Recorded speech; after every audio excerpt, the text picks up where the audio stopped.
All right, so good evening, everybody, and welcome to another day of the TQ Labs E-Meet Your Architecture School series. Today we have Jindal School of Art and Architecture, which is based at Sonepat, Haryana. It's in the Delhi NCR region.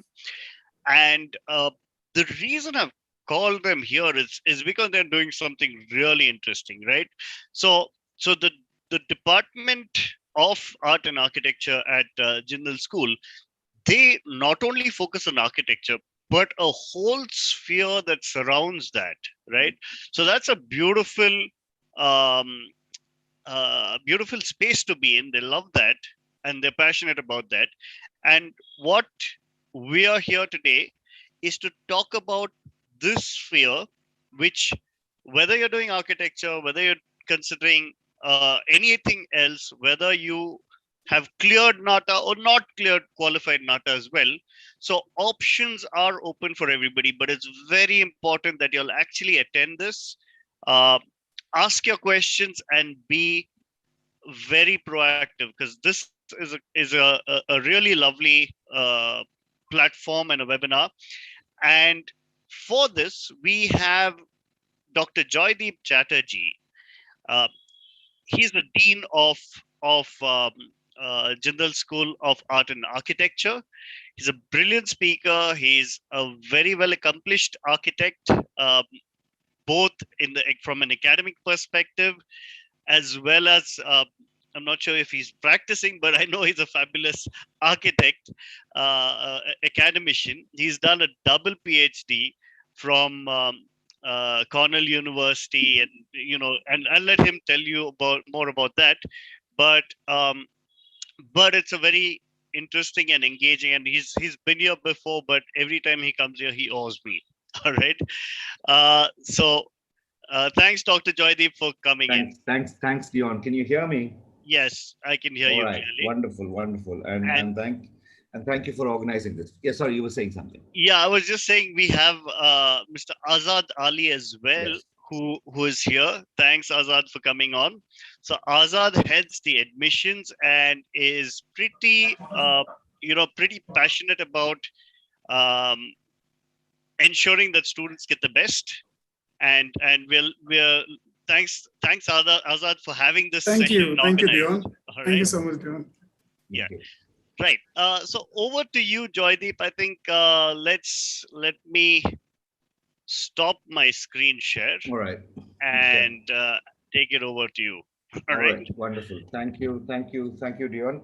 What I'm going to do is I'm going to quickly show all of you a little bit of a slideshow and a presentation. I'm not going to take too much of time on it because I actually want to spend a little more time, us conversing one-on-one. But just to give you an idea, so one of the things that we are doing at Jindal is really trying to make people understand that the discipline of architecture, right, is a very small part in a much larger area of studies, right? And more that area of studies is now called the built environment, right? So let me go ahead and sort of share my screen with all of you, and I hope you can see it. Azad or Dion, can you just confirm if you can see my screen? Yes. All right, yes. Wonderful. So that's why we call this thing beyond architecture, right? Towards a sustainable and meaningful built environment, right? So let me start off by asking, oops, I don't know what's happened. Somehow my thing is not working. Okay, now it is. All right, what is the built environment? Like, why am I not using the term architecture anymore, right? But well, quite honestly, because the term architecture is a highly limiting term to understand how how we are existing in the world today, right? So a much more newer contemporary term is actually something called the built environment, right? So what is the built environment? A very simple definition, right? Any environment that is made or built, right? And if you think about it, you will realize that there's no environment in the world that is not built, right? You can think of a forest and you would say, but Joydeep, that's not built. Yes, it is built, because we as humans, we circumscribe it, right? We map it, we manage it, and thereby change it, right? There is actually no place in the world that is not built and part of our human existence at any level, right? I mean, you go, I mean, we are in the Antarctic, we are everywhere, and very interestingly, you all, I don't know if you've heard this term, there was a proposal about 10 years ago that we need to change the age, the name of the age in which we are living from the Holocene to the Anthropocene. And why was this proposal put forward? It was because human beings, by their actions, have fundamentally uh, changed the nature of geological time, right? And that's the amount of effect that we are having on this planet, right? And so, given that, talking about through the lens of something like the built environment and understanding the environment as something that is built and something that is made is far more, fruitful, far more pervasive.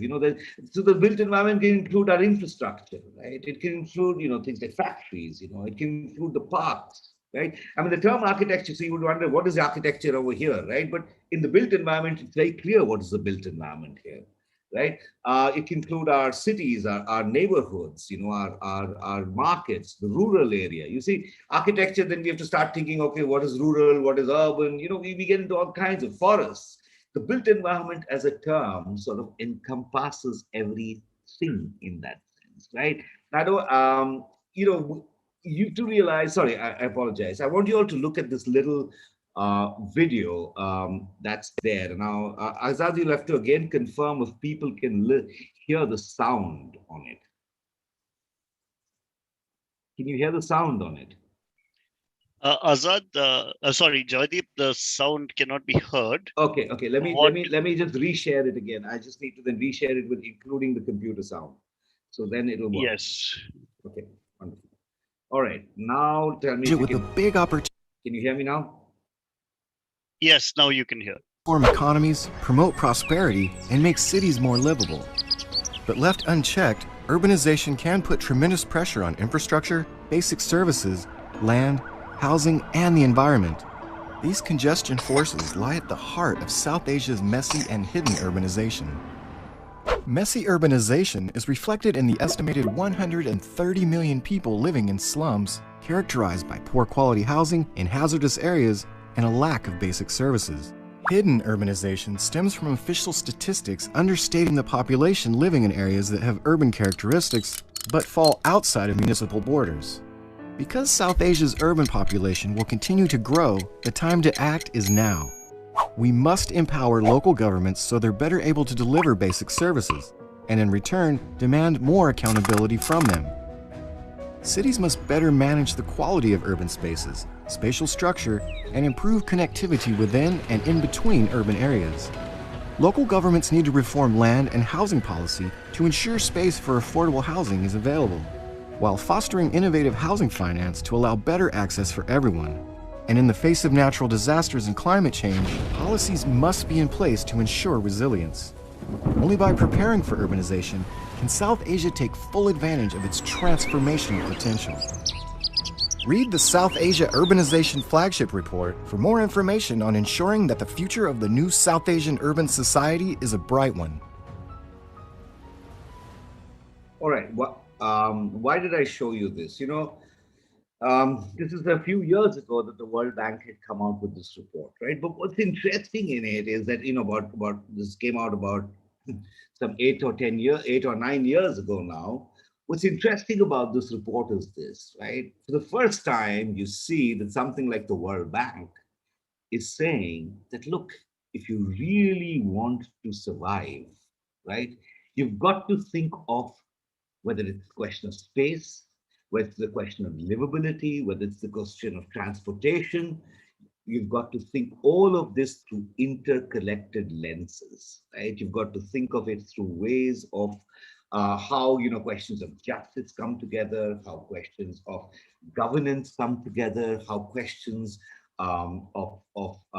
land reform come together, how questions of finance comes together, how questions of spatiality comes together, how questions of justice comes together, right? Now, we in India, we've tried some of this, so some of it was a response, as a response, this had something called the Smart Cities Project.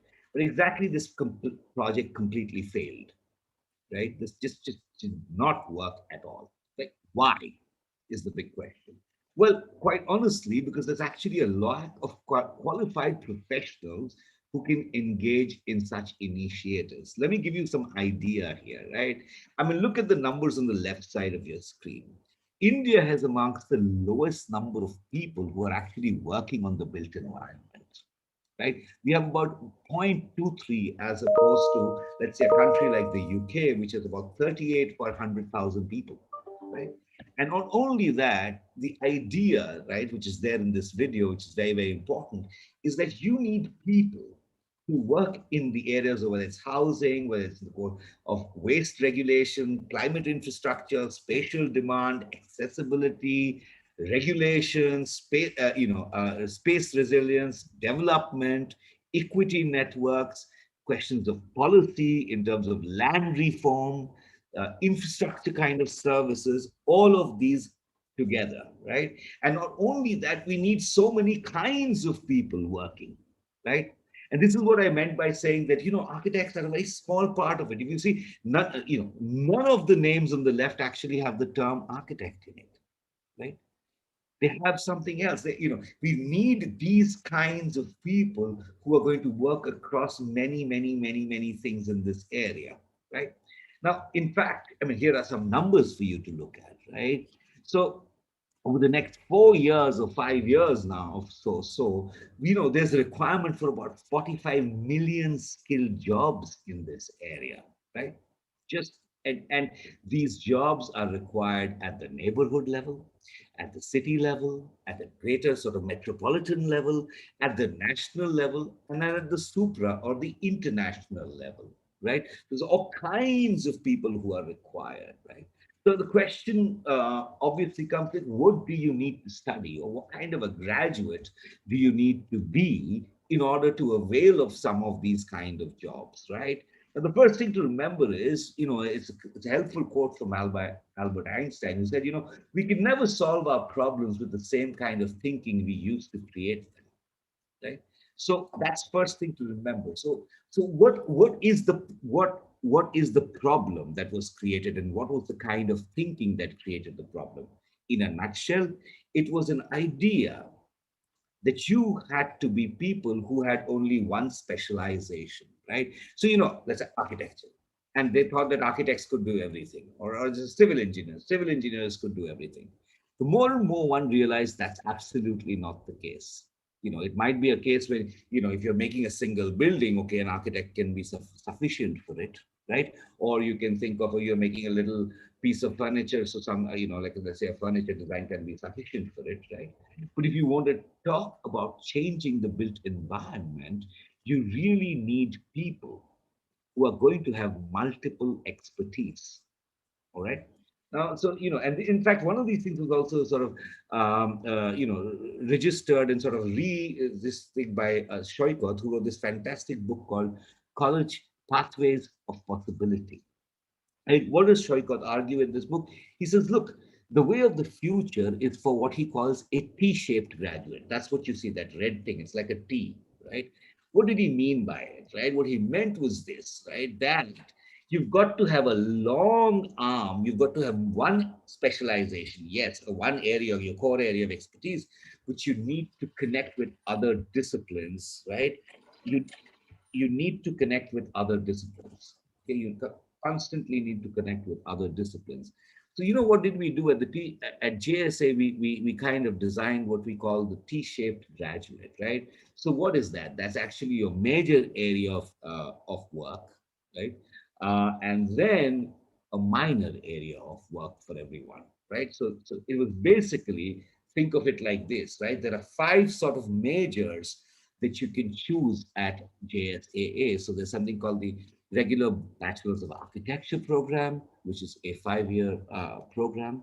But this, the next four is what I want to talk about a little bit more. There's something called a BA Honors Built Environment Studies, Architectural Studies pathway, which is essentially an architecture course for those who do not necessarily come from a PCM background. You see, it's very interesting, but architecture, any part in the world, and I've spent most of my life outside, does not restrict it to physics, chemistry, and mathematics students only, right?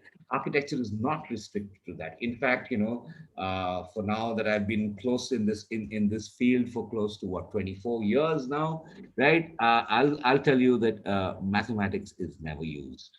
I mean, seriously, and chemistry even less, right?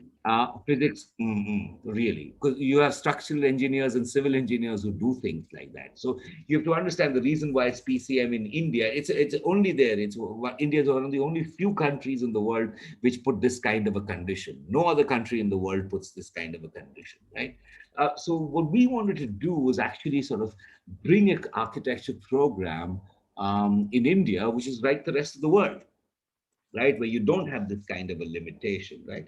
And in addition to that, we also have the Bachelor's of Design program in either interior or urban or community. But what's interesting and unique is that you have all these 12 sort of minors for you to choose from, right? And what do these minors and things like that do, right? Let me just show you. So let's say you have a major in architectural studies, and you suddenly want to do a minor in sustainability studies. Now suddenly all different kinds of jobs open up for you, right? So whether it's like a historic district manager or an environmental auditor or a green building consultant or like a land and building surveyor or a waste management professional, right? That's what you can do at JSAA, right? You can kind of choose your own curriculum in a certain sense, right? Own your minor, right? So you could possibly combine business studies with something like architectural studies, right? And a whole different kind of job profiles become open to you, which are to do with things like construction management or city managing or project management or real estate development or even strategic planners. You could possibly, do the same with your interiors, right? So you do an interior, do a virtual environment, and suddenly you're looking at becoming, experienced designers or game designers or VFX artists, right? Or scenographers. You could combine it with business studies, and again, something else becomes open to you. The community program is a design program for those of you who are really interested in working to better our communities, our neighborhoods, right? You combine it with something like liberal arts, and you can become like a historic district manager or like a social and community manager or a mobility designer, even a development professional, right? You could combine it with, let's say, journalism and media, right? And suddenly sort of thinking of becoming something like a community media manager, an international aid worker, an international development worker. Now, the urban program is for those who are interested in working with the built environment at a larger scale, right? At the scale of cities and things like that, right? So you can combine it with something like legal studies at JSAA, become a, let's say, transportation planner, right? Or go on to become an urban planner or a waste management professional or a development, a planning development surveyor. You fix it with another sort of a minor like policy studies or government studies, and suddenly you become regional planner or infrastructure designers or even strategic planners, right? Um, Now, of course, the question becomes how to choose a college, right? And why do you choose the kind of place like JSA? I'm going to give you 5 sort of reasons for it, right? One of the first things that you have to realize is that when you come into the JSAA, we realize that people come in with all kinds of work, all kinds of interests, all kinds of talents, all kinds of things that you want to study. Then why do people always have a one size fits all, right?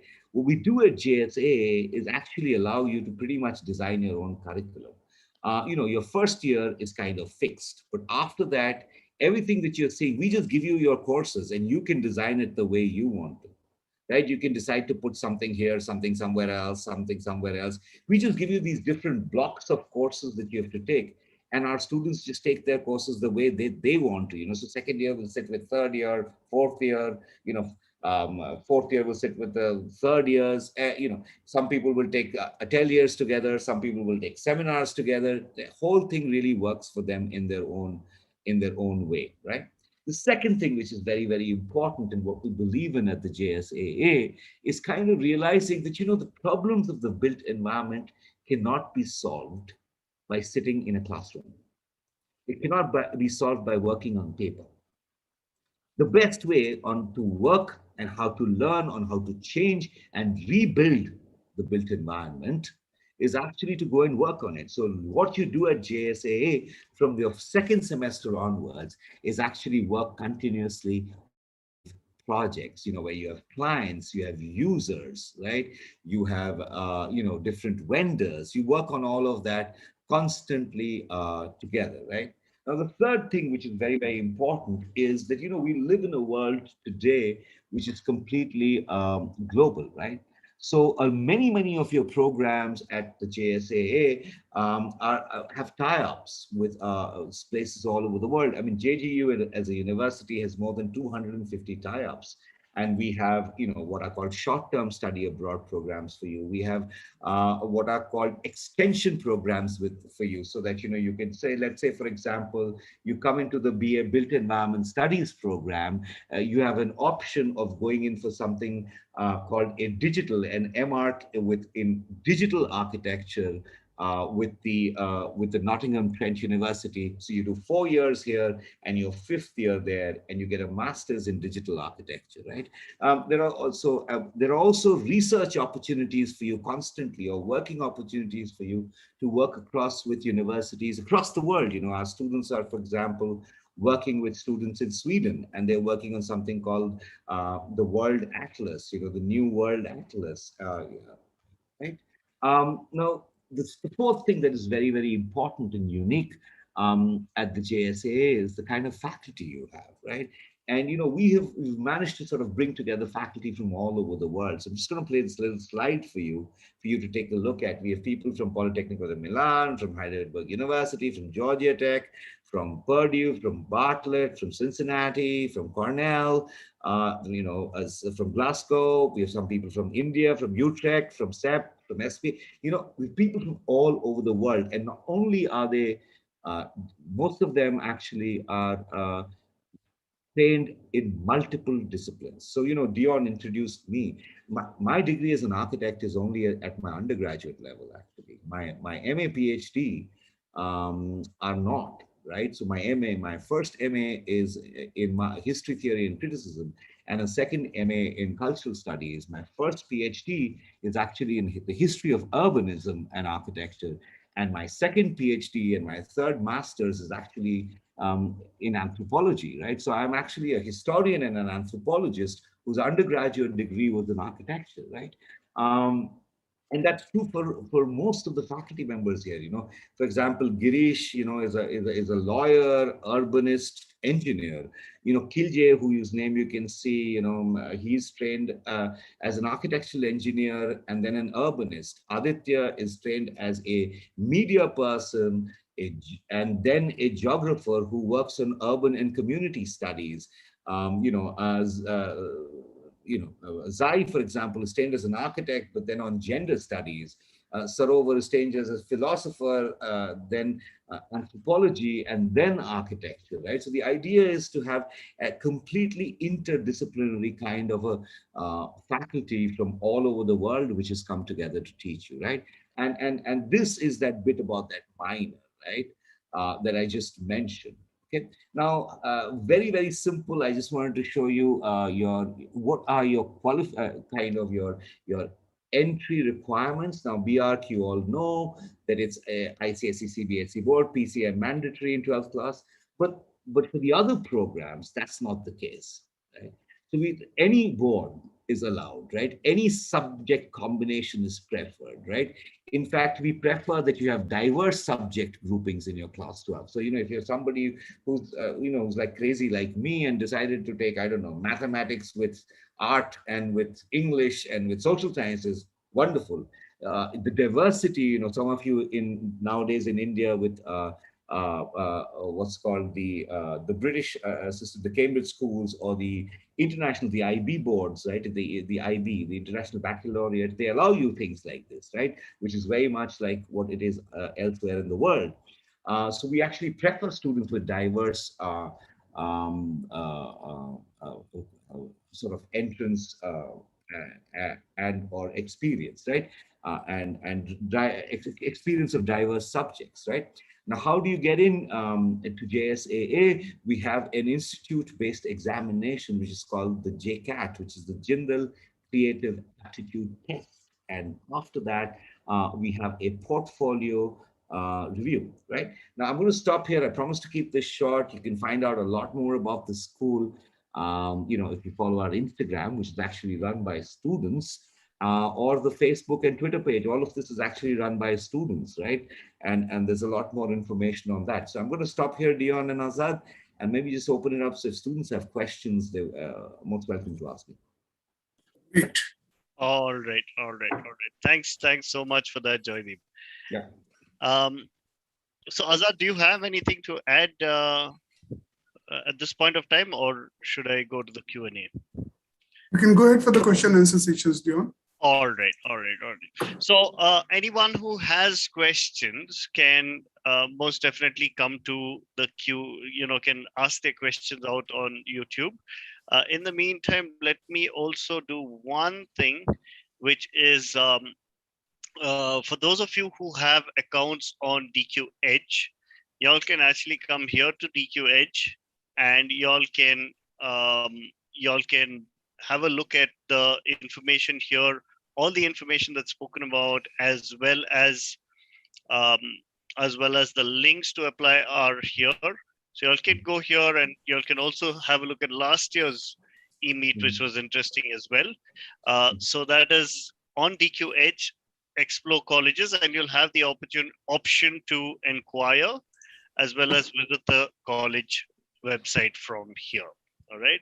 So I'm going to stop sharing my screen, and there've been a few questions that have come so far. Now, a question from Abhishek. There's actually a couple of questions from him. So regarding this, the scope of scope for architecture after BIAC is one question, and the second question is, what can an architect do during the quarantine situation? What do architects actually do? How do they deal with it? Okay, let me try and answer that. Scope of architecture beyond an architecture degree.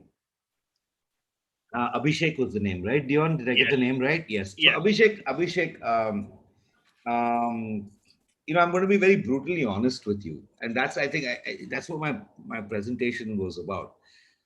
You will realize that most architects do not actually work as an architect, right? They don't. The reason, I'm not saying that there is a scope. What I'm saying is that the architecture degree is a very specific degree. It is supposed to teach you on how to make things at the scale of a building. Nothing more than that. If anybody tells you that an architect can do, let's say, work at the level of a city, they're absolutely wrong. You're not trained to do that. Or that you can work at the level of a community or at the level of a neighborhood. No, you're not trained to do that. As a licensed architect, you are supposed to work at the level of a building. And so after your bachelor's course, that is the level which you're trained to work at. Right? That's why you will find most of the people who are architects actually go on to do a master's in something else. So it could be urban design, it could be product design, it could be this, it could be that, it could be whatever, right? But what I'm trying to tell you is that there's actually a lot more work in the built environment in general, right? Right? So there's a far greater scope. I'll give you a very simple reason for you to understand this, okay? How much time do you think it takes to make a building? A year, 2 years, 3 years with a really large building, a really large complex, right? How long do you think that building is going to last? A minimum life of a building is 75 years to 100 years. What's going to happen in the next 72 years? That is the larger scope of work in the world. So you mean it's things like auditing the building, assessing the building, managing the building, doing, its maintenance, its understanding, its renovations, it's so much more, right? It's so all of those are actually a far greater scope in the world today. Right. This is what I mean by saying in India, we have just, we are still stuck in the 19th century, right? Which is why our cities look the way they do, why our cities don't work, right? It's because we think, okay, here's an architect and let it, we make a building and we forget it. No. A larger thing of the building is actually what happens afterwards, right? So that's my first sort of, I don't know if that answers, but that's my first question, your first answer, right? And what are architects going to do during the pandemic? Are you asking about those who are practicing or those who are teaching? Well, building construction is going on, my dear. Right? Building construction is going on. But as I'm saying, the management of the city is going on much more than the building. Please understand. Can you imagine how much of work of those people, those who I'm calling this larger built environment, the professionals, management of cities, you do realize what happened is because our cities are not well managed. You do realize what happened, that the way, in April, so many people died because we don't have systems in our city, whether it's the infrastructure systems. So let me assure you, that's where the work really is, right? So I don't know if that answers the question, Dion. Yes. Yeah. Yeah. Sorry, please Go ahead. go ahead. Go ahead. No, I was just saying that is the much greater amount of work that is there. Right? I mean, and it's, in fact, the pandemic has shown you how much more work there is for that to be done, right? So whether you need people who are going to look at how medical infrastructure systems work with the transportation infrastructure, right? There's much more work there now, right? Okay. All All right. right. Fantastic. You know what? There's a next question from Tiny Hydra. All right. So the name is Tiny Hydra. Hi, Tiny or Hydra, whichever you like.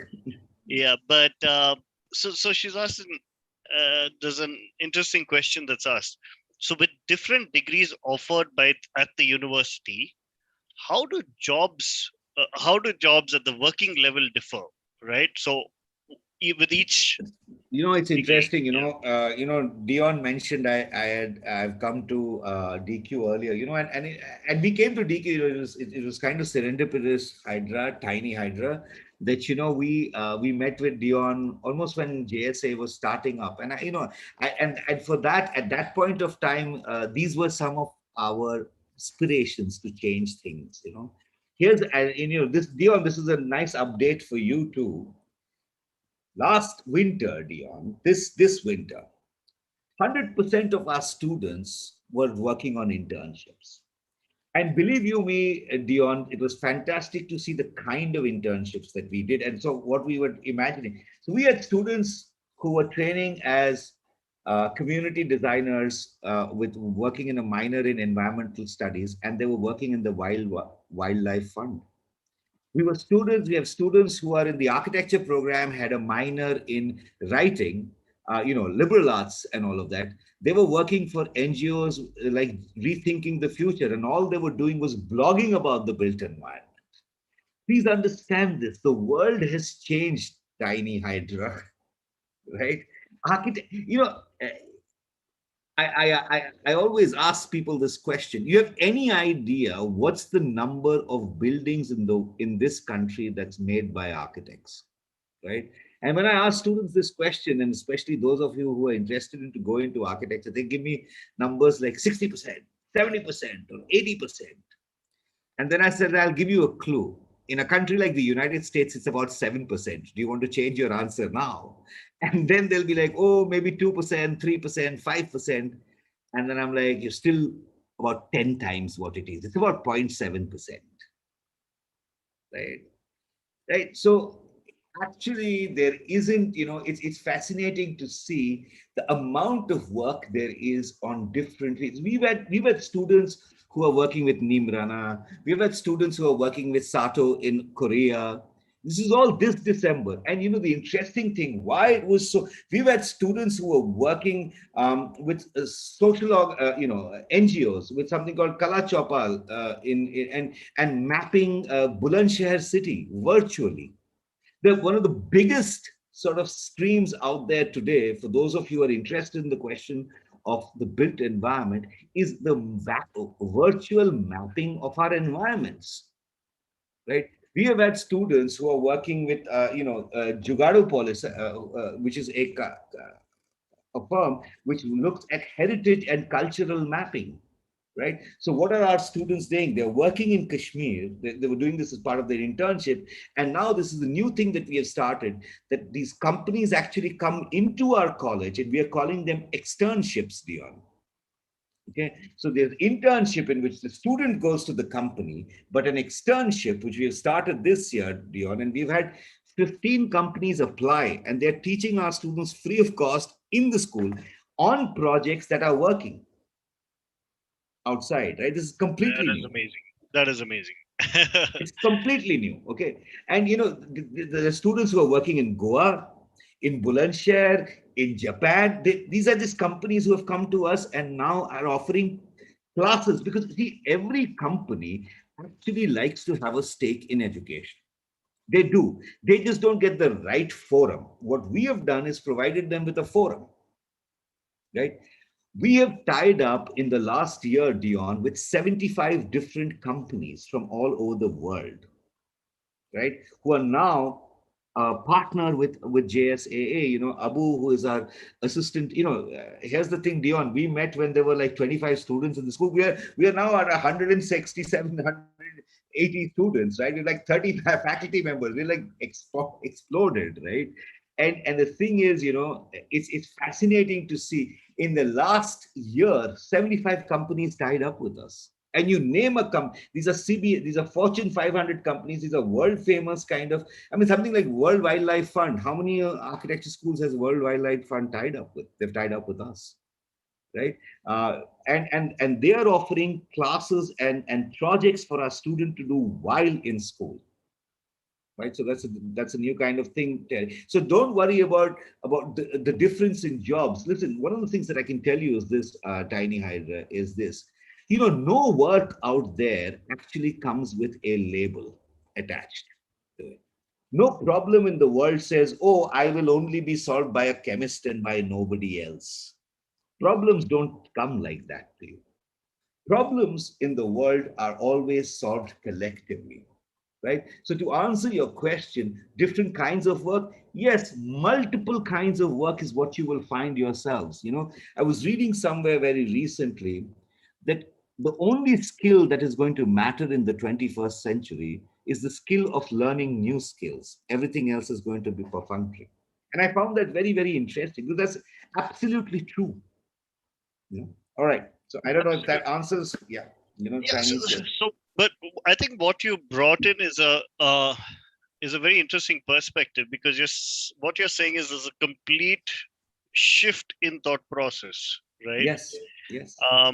Not only at a level of education, but also in, you're not looking at architecture or built environment as a profession as such, as rather you're looking at more like a solving a problem for a city, Yes, or so. yes. Yeah. We need people. Look, the problems of the city come in multiple shapes, sizes, forms. We need people who can solve these problems in our rural areas, in our urban areas. Now, who is going to say, and you please realize, do you think that the infrastructure of the city is not dependent on the policy of the city? Do you think the infrastructure of the city is not dependent on, let's say, the rules of the city?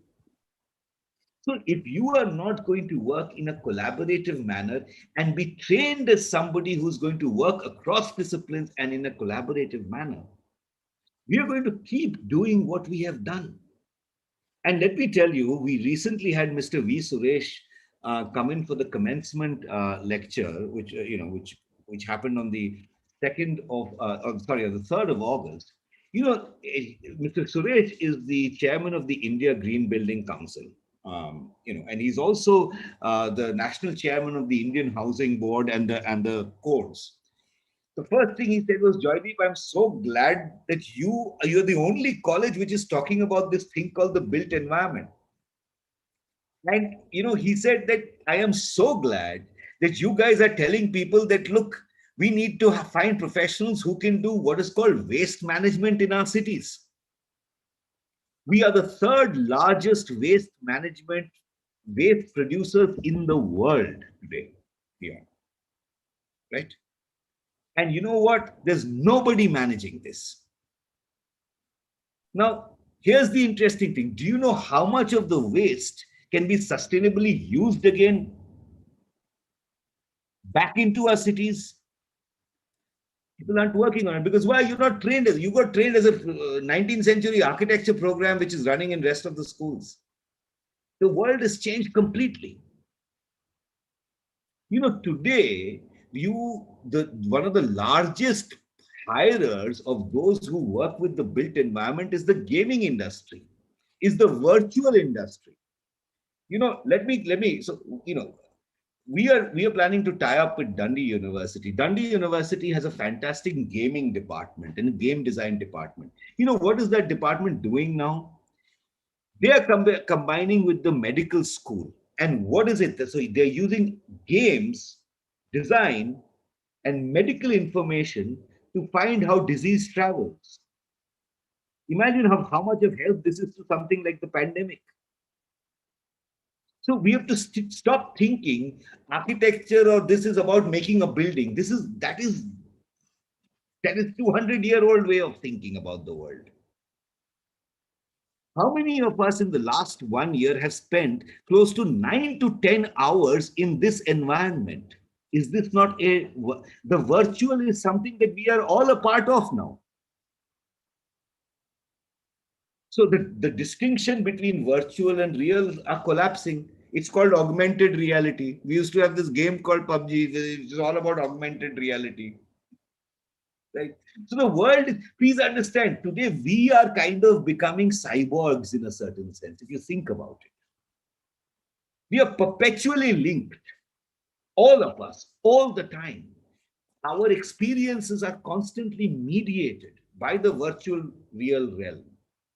That distinction is completely, Google is coming up and with a way in which we begin to map cities so that every one of us can know our neighbors and we can talk to each other virtually.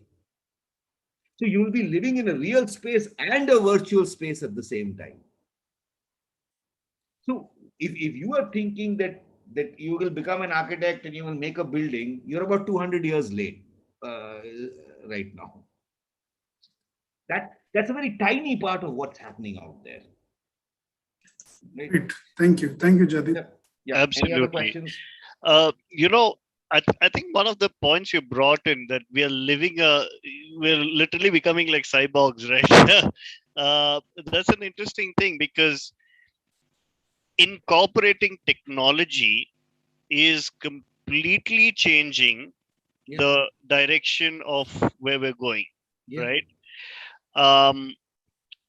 So I think keeping this in mind, we have recently, we've just started something called this virtual environments minor at JSAA, which is eventually a couple of years down the line going to become a virtual environments major, right? Maybe 2 years down the line. What is this minor? You have to understand that everything that we work on today is a virtual environment. A website is a virtual environment. More and more, you are becoming more and more into the website, right? A phone is a virtual environment. It's not just you don't merely just touch the phone on the outside. You actually go into it. It's an immersive experience. Experience it. Yes. It's an immersive experience. So more and more, the idea is about virtual environments. So you can at JSA you can do a minor in something like a major in architectural studies and do a minor in virtual environment. And we've set up a wonderful lab for it, which with motion sensors and video capture and all of those kind of things that are there. So yeah, sorry, yeah. Right, right, right. So absolutely. I mean, I think that's going to be an interesting program, Mhm. the virtual. Yeah, 20. Yeah, so those are the people who are admitting into 2021, the 21 batch. The minor starts from next year. So yeah, you'll get a choice from next year on that. Not bad. Right. So another question from Abhishek Mhm. is, um, oh, he's deleted the question, so Oh, okay. I'm gonna, I'm not gonna be asking that. But yeah, but if there are more questions, please Yeah, feel free to ask at this point of time. Um, it'll be great. It's a great opportunity for you to ask the question directly from the top people in the academy.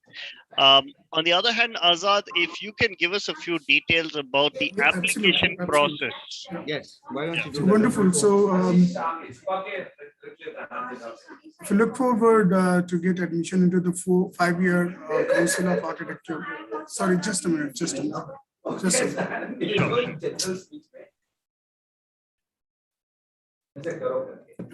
Great. So our 5-year BR program, which is approved by Council of Architecture. So we have a capacity, we have intake of 40 seats, and we are almost. Azad, would you can, let me just ask a question to Joydeep, and if you could, I think there's some background noise. So If you you can ask question to Jagdeep, then I'll talk to you after 5 minutes. sure, sure. Right.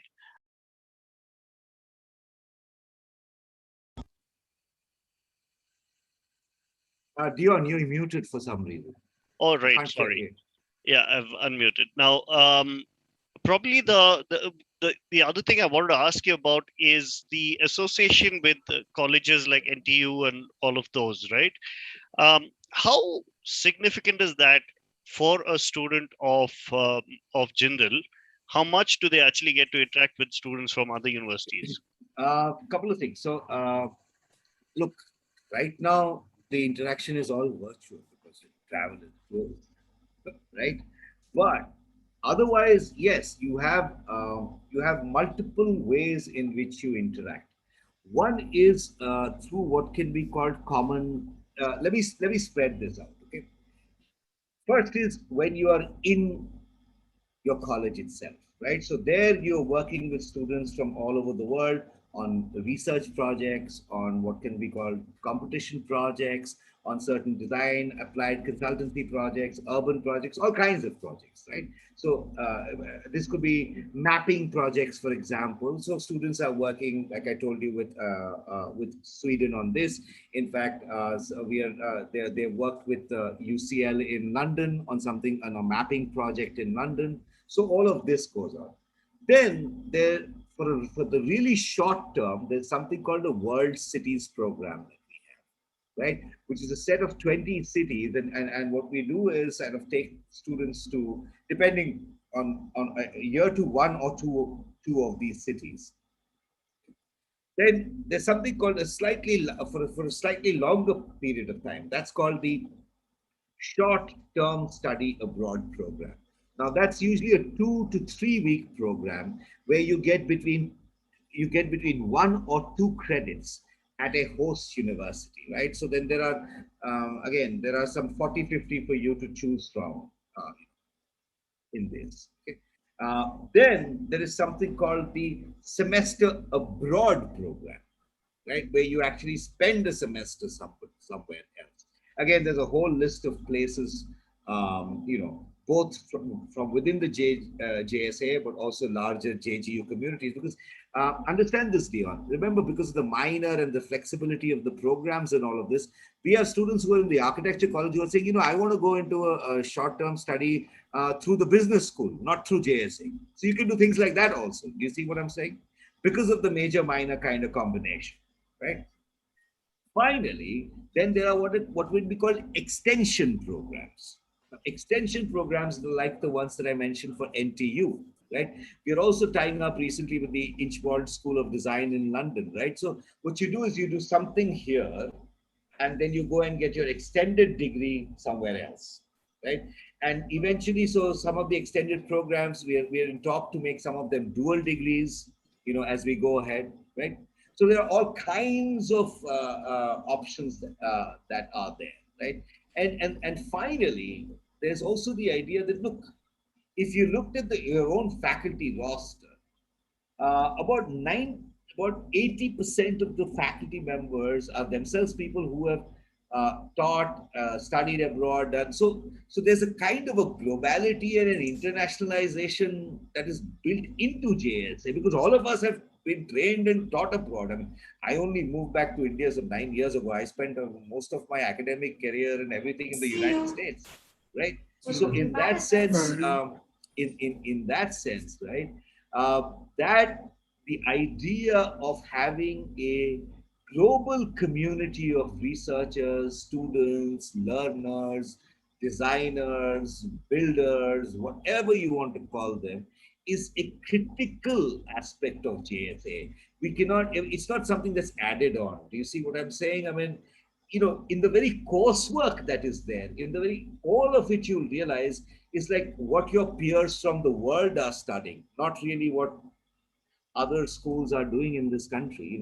One of the things why we can do it is we are an institution of eminence by the Indian government, and the Indian government has given us a mandate, right, to be, and that's what the mandate that's given to the IOEs, to actually be like the global colleges, right? We are supposed to do all of this, and which is why it's very, very different from other places in the country.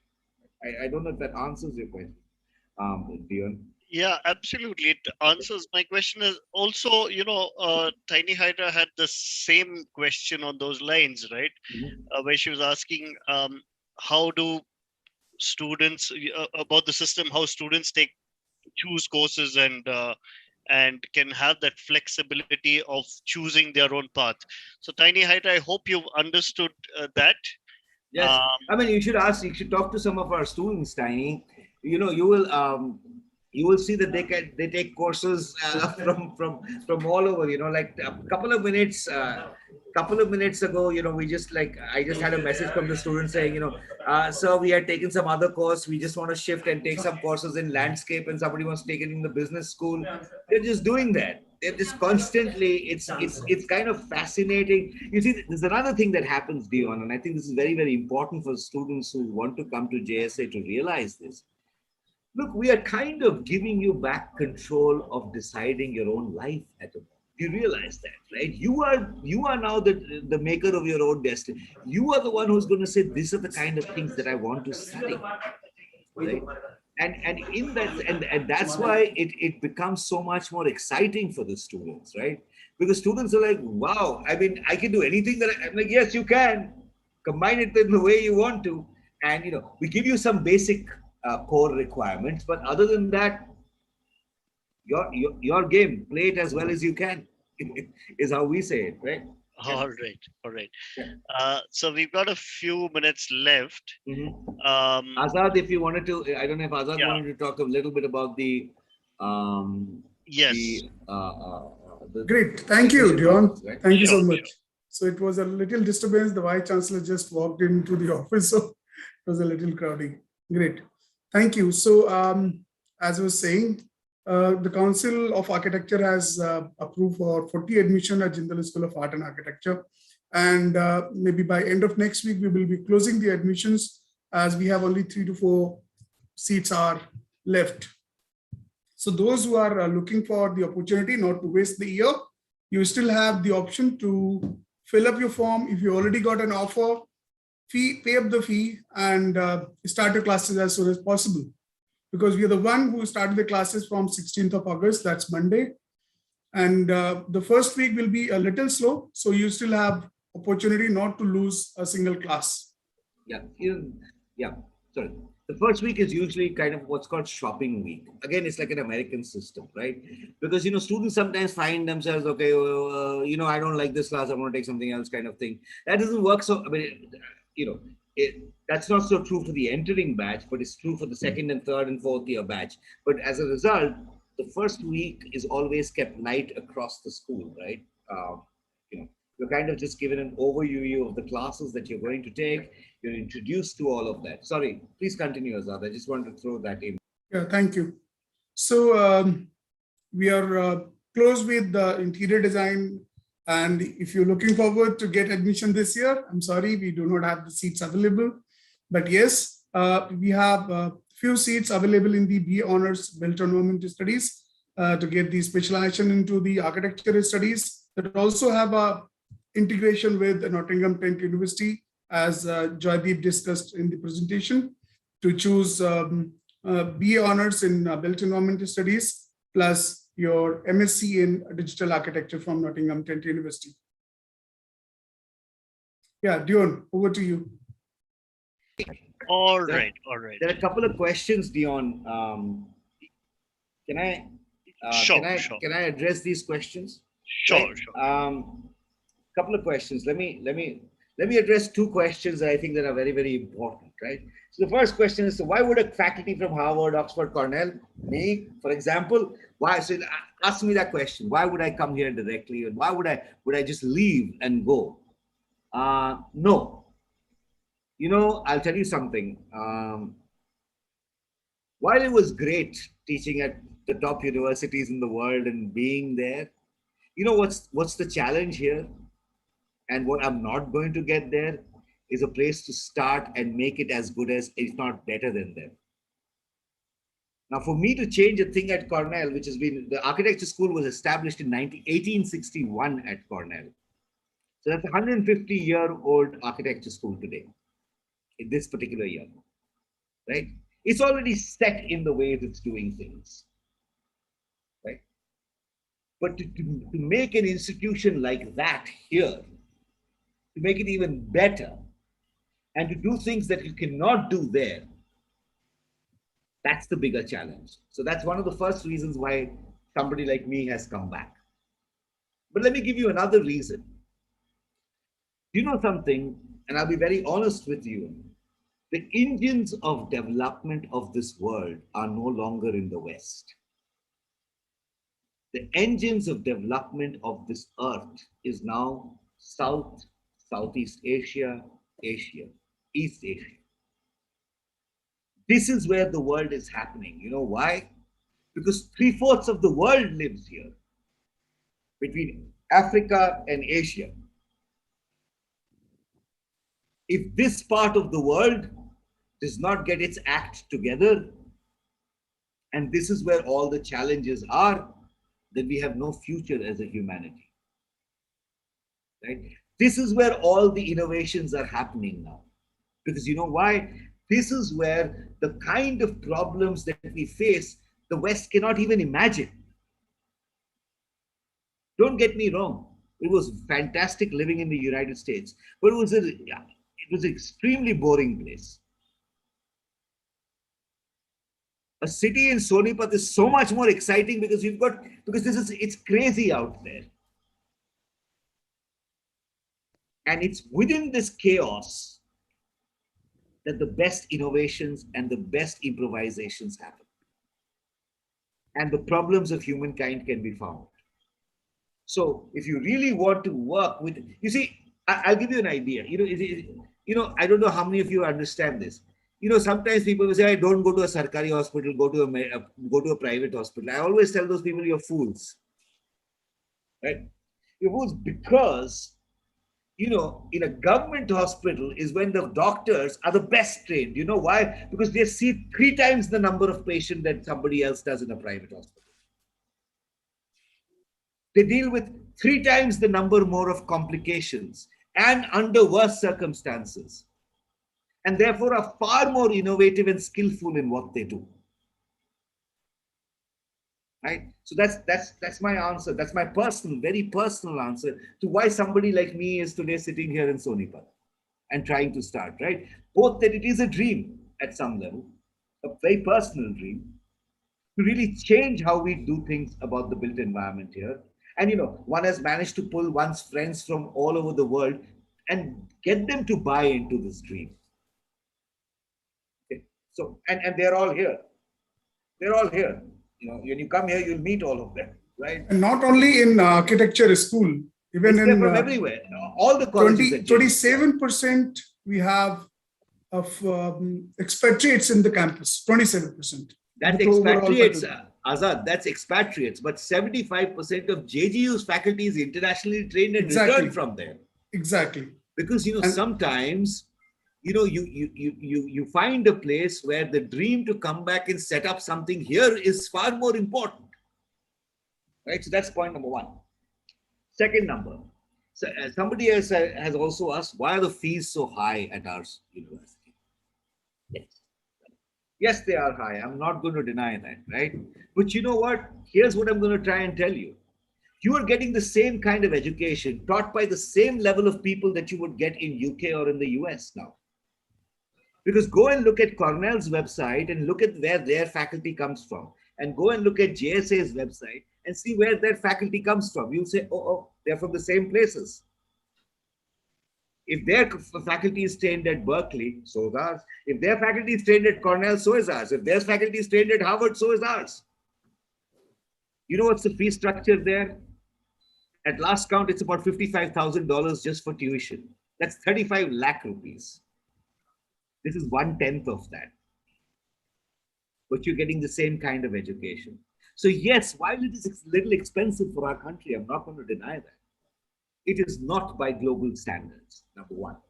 Number two, we also provide scholarships up to 40% for really deserving candidates, right? So if you're a great candidate and you're somebody who's like, man, I've got to come here, we'll make sure that you can get in. Right? But you've got to be a great candidate, right? So Yes. that's point number two. So don't worry. I mean, if you're a great candidate and if you're financially not able to, we have scholarships. We have merit-based scholarships, which we give to our students. But remember that you've got to maintain that greatness about you because every year your scholarship gets renewed. That's how it is all over the world. And you will be competing with the best. So you've got to maintain that standard, right? So I don't know. Okay. Now, I don't know if that answers. I see that answers the couple of questions that came. So, you know, somebody also asked, are you going to assure us that all of us remain? Yes, sweetheart, we can assure you that all of us are going to remain for a little while. JSA has still not gotten anywhere close to where I dream of it becoming.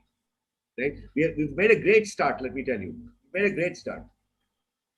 In many ways, knock on wood, you know, JSA is making a phenomenal name for itself in the community, in the larger industry, in everywhere. You know, this year, I'll give you another example, Dion, just as short, if you have like 2 minutes to bear with me.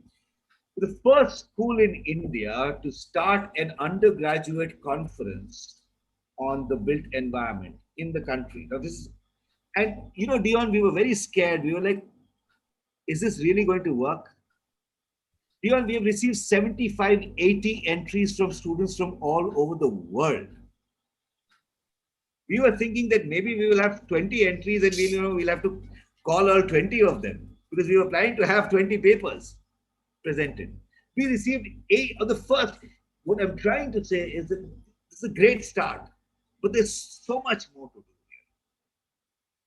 We are the first school which in the next year is launching a journal for the built environment, the first journal for the built environment in the country.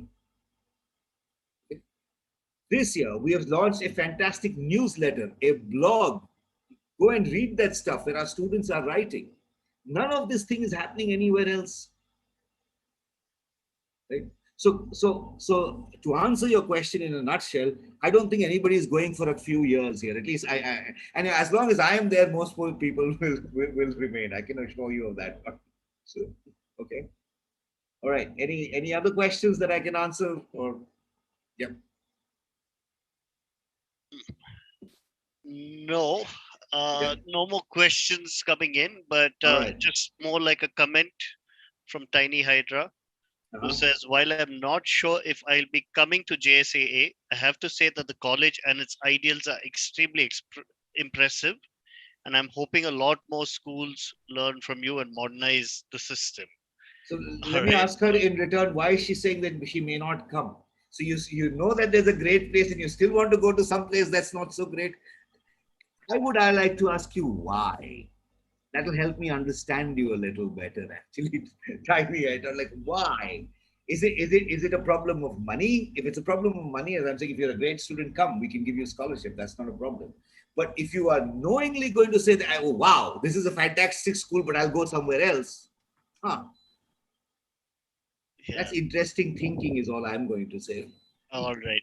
But I think what we'll do is with Tiny Hydra, you can Yes. connect. She can always write me on my personal email, Dion. If you can share it with them, that's fine. That's not a problem. Sure. But I too don't know who Tiny Hydra is. There's a it seems like a nickname. So please feel free to connect with us, and we'll put you on to JSAA. Right. Finally, so we have NATA and JE papers coming up. I wanted to join your college, but the paper puts me in a dilemma.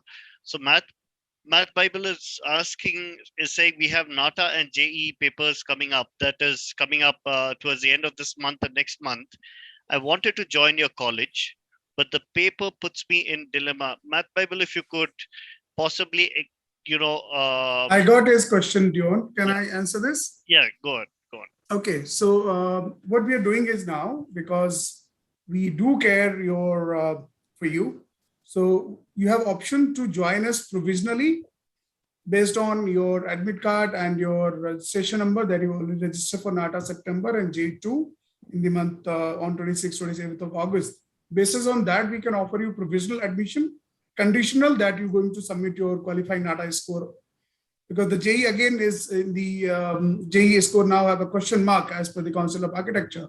But NATA score definitely we are going to consider. So if you fill up our application form, we will send you the offer, make the payment of first semester and join the classes provisionally. And later on, when you get the qualified NATA score, you submit it and continue your journey at Jindal. That should answer the question. It's the provisional admission is allowed. We're allowed to offer you that, and we can offer you that, right? And that should take care of it. All right.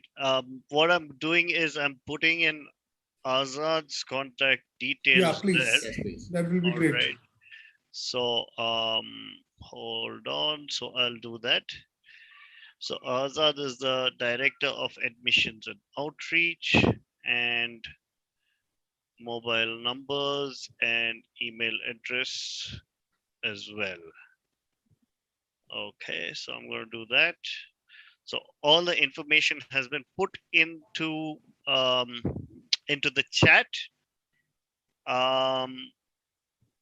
So please feel free to reach out to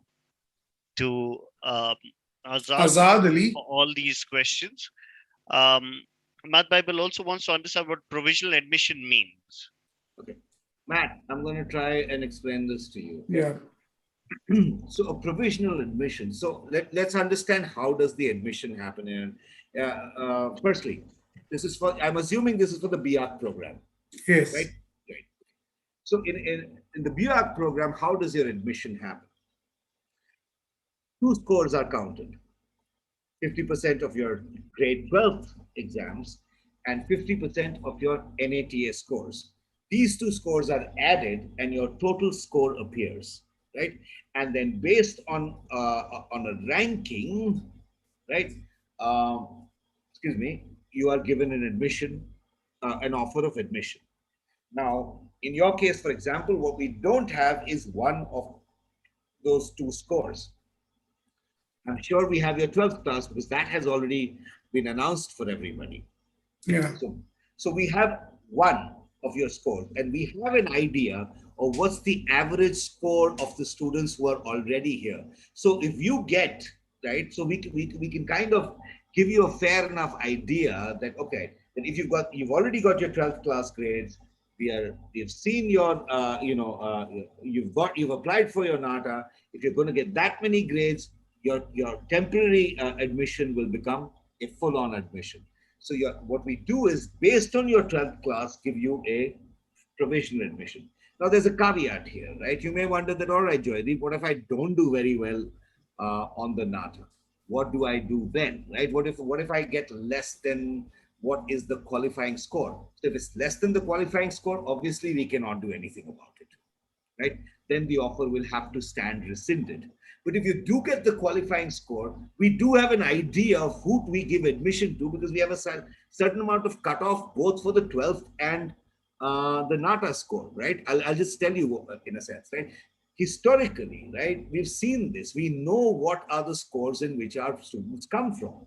So we have an idea, and we only give a provisional idea based on that. It's not just arbitrarily given like that. So if we do give you a provisional admission, you stand a good chance of that getting converted into a final admission as soon as your NATA result will come out. Does that answer the question somewhat, Dion? I'm hoping it does for the student. Yeah, I think it should. I think that should be fine. All right. So Azad, so we're coming towards the end of this. Azad, would you have anything to add at this point of time? No, so I wish you all the best, guys. If you're looking forward to save your year this year, you should grab the opportunity of joining any college.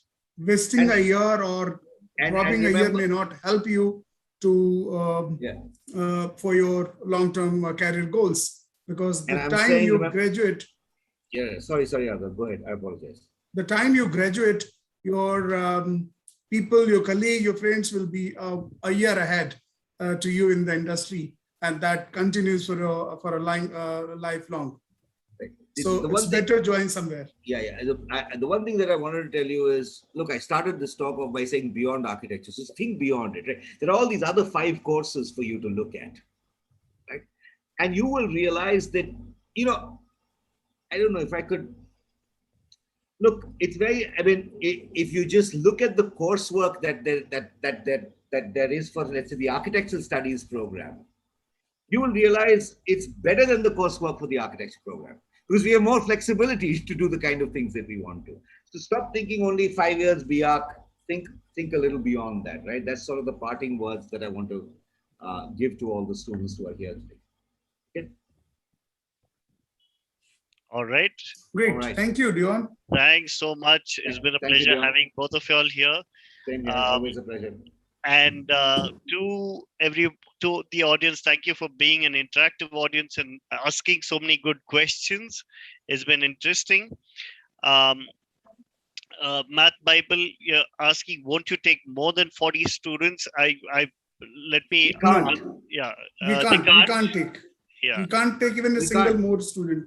Yeah, but again, Matt, I'm saying again and again to you, there are other courses at JSAA. And please understand that, and they are also related to the built environment. Get out of, and each one of those is an accredited program, has the same opportunities, has all of these together, right? So it's, don't get stuck with architecture, please, my friend. That is a mistake we will all make. Okay? All right. Thank you so much. Thank you so much. All right. If anyone has any more questions, please feel free to reach us on 959-100-1000. You'll reach us directly at DQ Labs, or you could connect with Azad Ali, whose number has been shared before. Right. Okay. Thanks a lot. Appreciate everyone. Thank you so much, Leon. Thank you so much, Jari. Take care. Bye.